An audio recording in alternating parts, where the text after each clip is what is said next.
اوقات كتير بيجي علينا فترة بنبقى مش قادرين نكمل في حاجة بنحبها بسبب ان مزاجنا بيبقى مش احسن حاجة، زي مثلا خروجة معينة وغيرت رأيك فيها على اخر لحظة، او تمرين بطلت تروحه وانت كنت كويس فيه.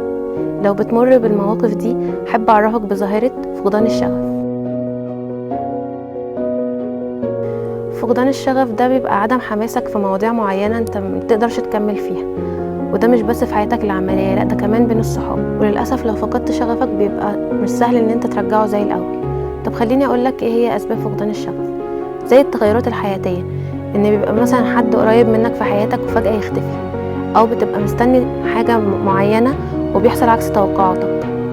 تاني حاجة المشاكل الصحية، دايما المشاكل الصحية بتأثر عليك جسديا ونفسيا.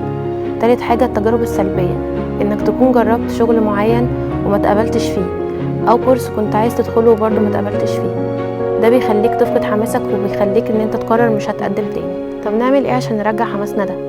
اول حاجة انك تاخد استراحة محارب، ان انت تقعد فترة قصيرة تصفي ذهنك وترتب افكارك من اول وجديد. تاني حاجة انك تجرب حاجة جديدة وتتعود تعمل الحاجات اللي وراك بطريقة تانية، زي انك تعمل تو دو ليست مثلا تخلص فيها كل حاجة وراك.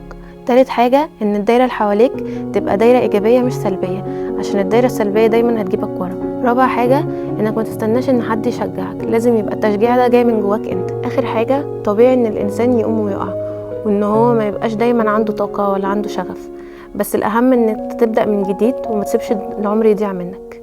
وبكده نكون وصلنا لنهاية حلقتنا. كان معكم فرحة جمال من برنامج اوقات.